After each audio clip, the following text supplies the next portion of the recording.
Hi guys! So diri ko gapuyo no 4 years na. Ka-nice. Happy 2026 kaanghayan sa sunset. Bakit unta mo ha? Una siya guys, nigawas na ang moon. Then Lake Powell.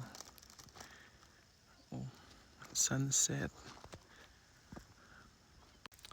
So gagama ko ani nga video kay mo greet ra ko happy 2026 char. Pero bitaw no kanang I feel like I owe you an explanation. Wow! Feeling sikat. Bitaw katsada oy. Nigawas na moon, asa moon? Makita ba? Di kay tura ang moon guys. So nagama ko ani nga video kay ganahan ako moingon nga kuan nga nung gidelete na ko akong Facebook page last year, and I feel like wala naman gud siya nag-align sa ako ang values. Wow, GMRC Values Education. Tsada sa lugar. And nga naman ako siya gidelete kay although I'm so grateful nga daghan tong natabangan nga page sa mga interviews, live interview, maka-job offer diri. Pero at the same time, I feel like lahi-lahi gyud ang timing kung asa mabutang, kung asa ka ma-assign. And I feel like, exciting man kaayo ang kanang ma-hire na ka, mag-process na ka sa ticket, kanang padulong na ka, naabot na kag USA, teacher na ka diri. Lami kay ang feeling, no? Pero no one really teaches you how to navigate the life on a daily basis. Bisag unsa pa nga video ang imong tan-awon, wala gyud maka-explain until nga naa na gid ka diri and you live that life every day. And of course, I'm so grateful to Leiyaan, no? Kaya kung dili tungod ni Leiyaan, di po kumularga.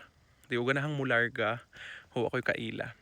And that's why I stopped posting kay it was in good faith man nga akong gi-record akong mga interview, akong taga-ag tips and checklist, ang mga nag-apply diri, and na-remind ko last week nga kana bang nag-message ako ang na-hire siya, nakatabang ang mga video sa TikTok ug sa YouTube.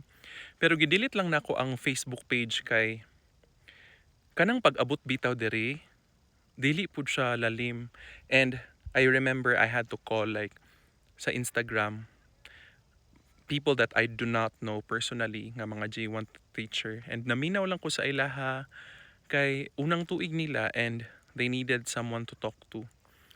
And I feel like of course, sige, nakaanhin na ka. But after that, murabag, okay, wala na, di na mo connected somehow. And I don't wanna be that person nga, lami kay akong pagkuani mo nga hired, pag ano diri, pag pa-hire diri, pag anhin diri, and then ending, pag abot diri, expect the unexpected di ang mahitabo. And one factor is annual ang renewal. Wala kay assurance nga ma-renew ka sa school next year. Kay kada tuig man i-renew, and it's based on performance. Mahal ang salakyan ug abang, and kinahanglan kag salakyan. So those are the factors nga makaana ko nga you should study. Dili lang kinahanglan ma-hire ka sa US nga na kay job offer, but of course you have to consider those things nga is it worth it, makatigom bagyod ka if moanhi ka diri. And ganahan lang ko karon nga mag-post lang ko kabahin sa akong maybe live diri, but wala na kay kunag. This video is not to discourage pud kay naara man gyud yapon ako mga video, pero di po ko ganahan mahimo na to bang uban manggod nga vlogger nga pangwarta na lang ang kana bang pag-hire diri kay nang paninglon ka kay ana-ana dito. Di ko ganahan nga maingon ana ba ang ako ang kuan Facebook page, kay ganahan ra gud ko atong nga makatabang lang gyud sa uban nga nagkalisod po nga ganahan makaanhi para makatabang sa ilang family.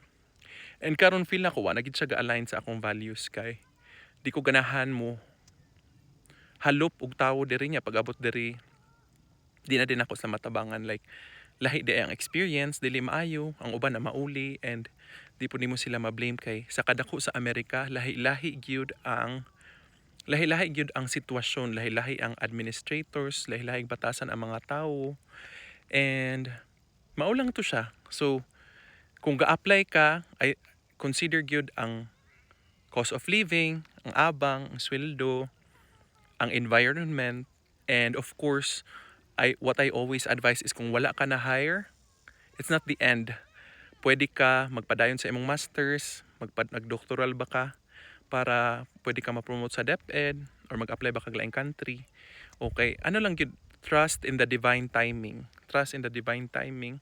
Padayon and always pray sa guidance kung asag yun ang para sa imuha. And I just hope and pray for everyone to have a wonderful 2026, no? And maulang to siya guys, ako lang i-explain kay feel na ko murag daghan pong nag-message nga wala na ko nag post about anang pag-apply diri. So padayon lang gid sa pag-apply pod, and right now after 3 years makaana ko nga I'm so grateful. Dili lalim ang first year, it was rough, but financially dako ugay siya tabang sa ako ang family ug sa akong self, and maulan to siya.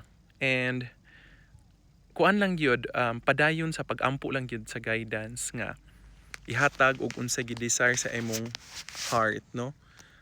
Dili ka mularga tungod kay giingnan ka sa mga tawo or tungod kay giingnan ka sa imong palibot nga mularga ka, but trust your intuition, what's really deep inside you. Unsa gyud ang voice sa imong heart nga unsay dapat nimong padayonon. So I feel like kabalo namang gyud ka ana. You just need to like pray for guidance and don't forget to trust your gut.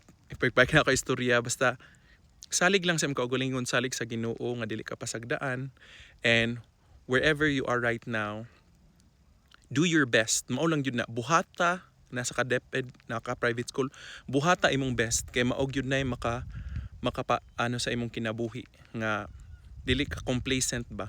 Do your best sa tanan kay di man na ang final destination, but at the same time it will hone you to become a better version of yourself. So dili ta magpatapol-tapol kay daghan ta mga pangandoy. So amping tanan and ampo kanunay. Bye.